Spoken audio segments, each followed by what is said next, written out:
Hi, this is Joe again with another movie review.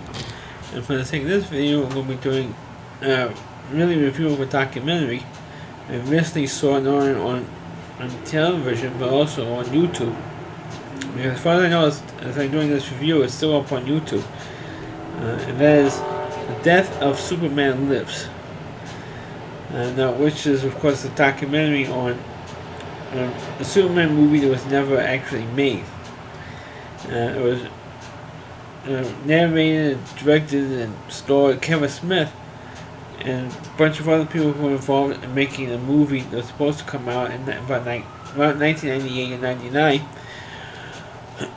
and which of course was titled Superman Lives.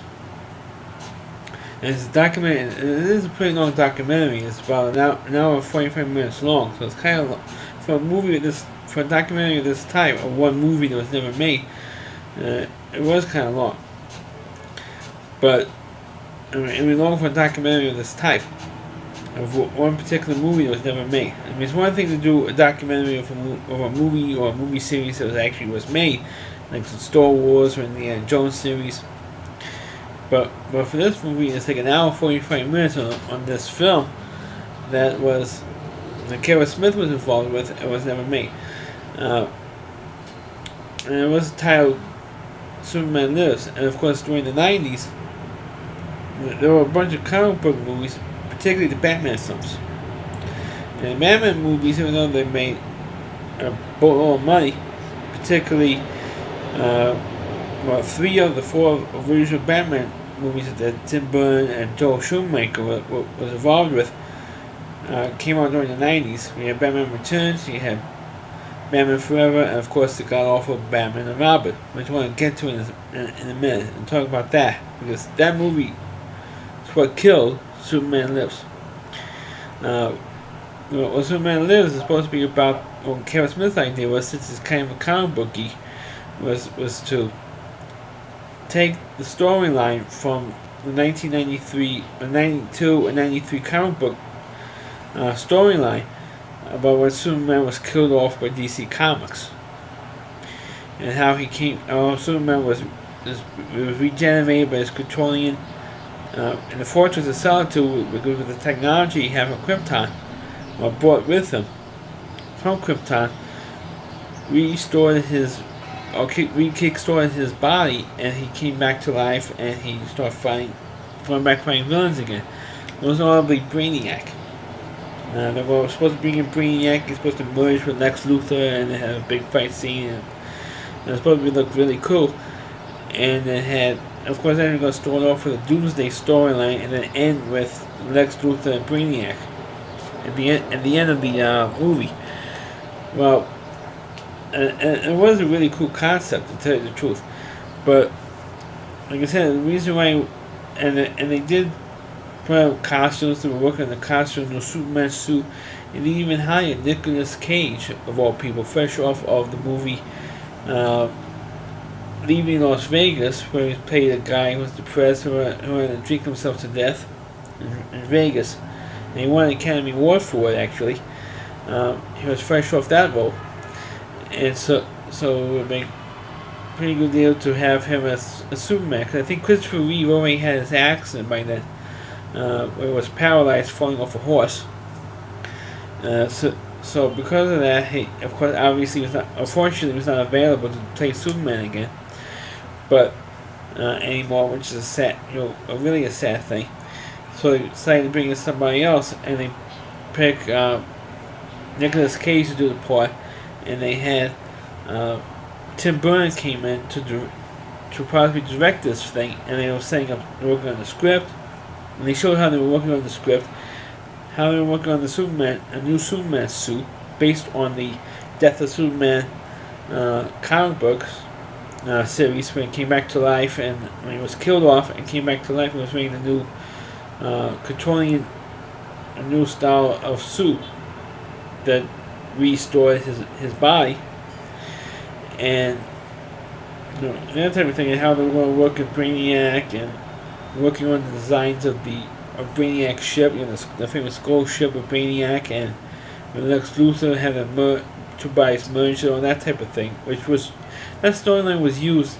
I haven't read a comic books in years, but apparently that series was used in the Justice League and Justice League Unlimited cartoon series that was on the Cartoon Network. So they're going to use that series for this movie, even though the Justice League cartoon was much later. But then they found out that the movie was not going to be made, even though they did all this preparation for it and the early prep work for it, because of the trouble that Warner Brothers was in, financial problems, because they were putting this shitload of money into several movies, including, of course, Superman, the Batman and Robin movies, and which of course turned out to be a total bust, one of the worst, if not the worst, superhero movie ever made. And of course, because of movies like that, and plus other films that they put a boatload of money in and didn't make much money on, so Warner Brothers didn't want to spend at least $500 million, more or less $500 million for this film that they felt, or the Warner Brothers felt was going to be a bust. So they decided to cancel the whole project in the middle of it, where they showed all this footage of Nicolas Cage being in the Superman suit, trying out different muscle suits, and actually posed for pictures with him dressed up as Superman with longer hair and with the new darker color cape and the shorts, and I mean, it really was a unique look for Nicolas Cage. And of course, when news got out of Nicolas Cage being, of course, there was no quite yet. It was like in the early days of the internet. And he even brought up with Tim Burton during Tim Burton's interview in this documentary. And once again, it's a documentary because The Death of Superman Lives. He said what a stinker was when Tim Burton cast Michael Keaton as Batman in 1988, when they were filming Batman to come out, of course, the next year, 1989. What a controversy that was. And you didn't even have the internet yet. The internet was still a few years, almost 10 years away, and people were writing in letters, "Oh, how can you hire Mr. Mom to play, or Beetlejuice to play Batman?" I mean, it was a huge controversy at that time, and of course, the stick was coming around again. Oh, how can you have Nicolas Cage play Superman? So there was a controversy with that as well. Maybe not the huge hoopla that with Michael Keaton because Superman Lives was never made, but you can see stuff online with Nicolas Cage as Superman. It was really unique, it's really different, and unfortunately, it's like one of those movies that unfortunately never happened. And I wish the movie could be done, especially with we could use a better Superman film, because the last two movies which I previously reviewed, at least the Man of Steel one I did, those movies were not that good. They were not that good, and so to have a movie which was based on the death of Superman's storyline, I think that would have been damn cool. I think there was also an animated film, straight to DVD release of the death of Superman with him with Doomsday, and I think I've seen bits and pieces of it on YouTube, and I thought that was pretty cool. So imagine seeing that as a live action movie.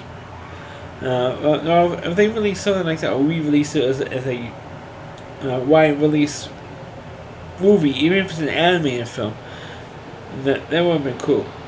But like I just said, I think it was such a DVD release and not a wide release film in the movie theater release, which is a shame, because it's, like I said, I do have the Death of Superman comic book actually, and I have about every comic book of that series when it came back to life, and I also have the Death of Clark Kent comic book.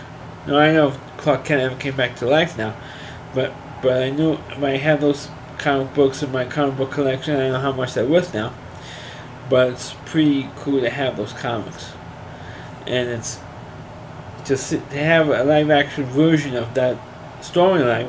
I think it would have been cool if they just had that storyline with him being killed by Superman being killed by Doomsday.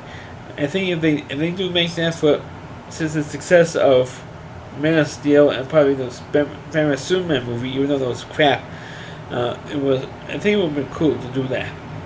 It would have been cool. I think hopefully it would be better than the ones they had, because it was like way too much. They should focus on the story, like I mentioned in my review for Suicide Squad. They should focus on the storyline and not so much the action and the special effects stuff. That would have been really cool. And it looks like that Superman Lives was going to be that way. Focusing on the plot, not even have plenty of action stuff in it, but also focusing on the actual storyline. So let me review of The Death of Superman Lives. Please click on the video, please rate it, feel free to comment on it, please subscribe to my channel, and please forward this video onto your Facebook pages. You can check out all of my reviews on my YouTube channel at rowdyc.com. There's over WDY, and that's c.com. There's a homepage of the Rowdy Reviewer, Christine Moore. And please check out all of his videos on his website. Thanks for watching, and catch you next time.